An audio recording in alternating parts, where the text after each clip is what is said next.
Good morning, welcome to our channel bread butter. আজ রবিবার, বাজে তখন সকাল 9টা। ঘুম থেকে উঠেই পুজোর ফুলটা আগে তুলে নিয়েছিলাম। বিছানাটা গোছগাছ করে নিচে এসে আবার প্রতিদিনের মতোই মা বলল চাটা তুই কর সকালের। চা বসিয়ে দিলাম। আজকে বাড়িতে দিদা এসেছে, তাই একটা কাপ বেশি আজ আমাদের।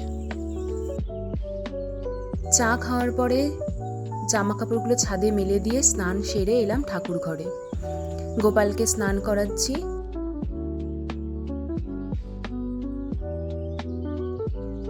গোপালকে স্নান করিয়ে পরালাম একটা সুন্দর জামা।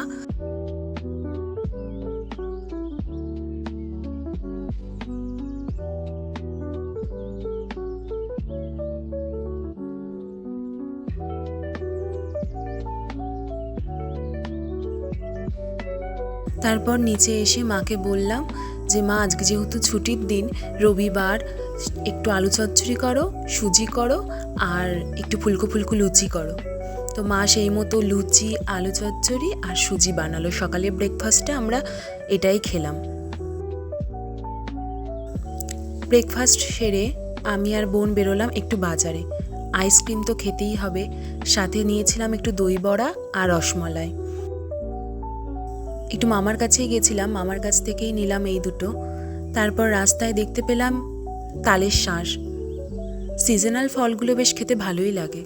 তারপর বাড়ি ফিরে এলাম। বাড়ি ফিরে দেখি মা করেছে কষা মাংস, সাথে দুপুরবেলা কষা মাংস, উচ্ছে ভাজা, ডালের বড়া, আলু ভাজা, আর করেছিল সাথে ভেন্ডির তরকারি আর টক দই। দুপুরে খাওয়া দাওয়ার পরে একটু ঘুমিয়ে নিয়েছিলাম। সকালে রান্না দই বড়া খেতে খেতে রাতে একটা দুর্দান্ত মুভি দেখলাম। আজ তবে এই অবধিই থাক। কথা হবে পরের কোনো একটি মিনি ব্লগে।